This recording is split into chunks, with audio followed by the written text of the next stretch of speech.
In chapter 1166, I found some interesting things, and I wanted to share some thoughts on this chapter. And the first thing is how Garp is very caring for Ross here.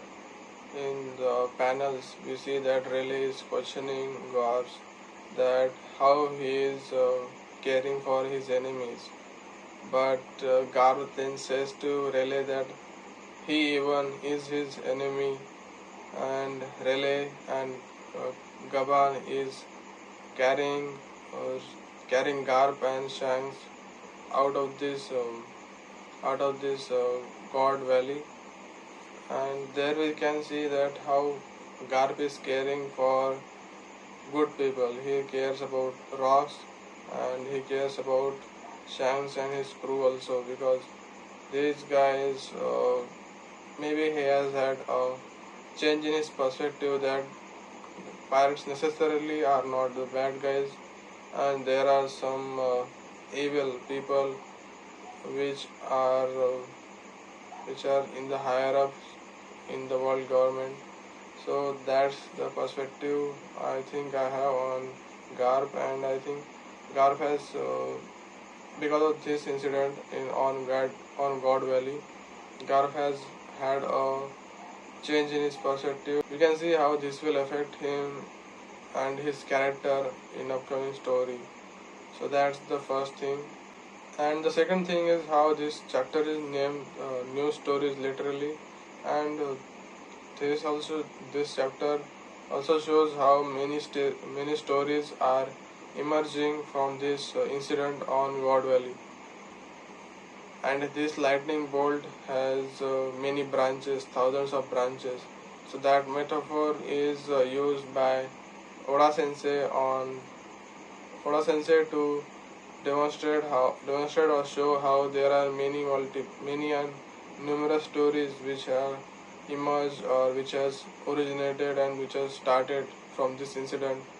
There is the story of Shanks, which who is found in this treasure chest by Roger's crew on his ship, and we can see the story or the character arc of Dragon also getting started in this chapter, who is temporarily hold off in a prison in Navy headquarters.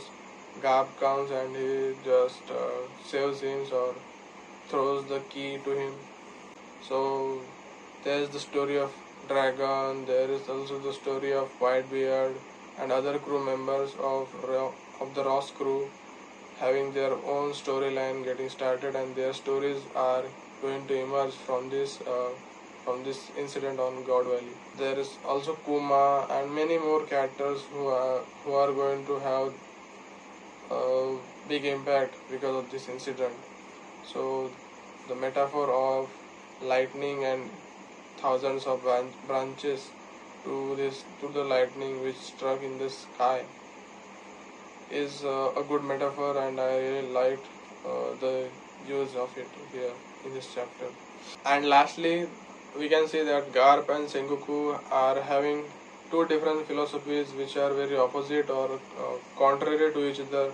Garp is Garp is someone who wants to stand up for the people who for the common people, and he wants to fight, and don't he doesn't want to get involved and in this corrupt system. So that's his stance, that he doesn't want to partake or be a participant in some corrupt system or corrupt governance. But Sengoku on the other hand is trying to climb the ladder. He wants to climb as high he can in this system, and be at he wants to go at a certain level where his actions can have a much greater impact.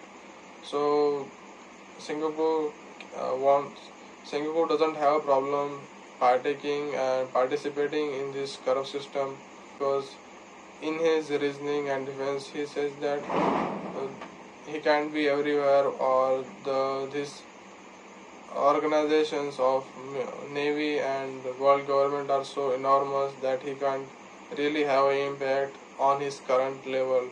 So he thinks that he need to climb the ladder and get to a certain level in this current system to really have some impact. So we can see this opposite philosophies or mindset of Sengoku and his subordinate in Garp and Sengoku.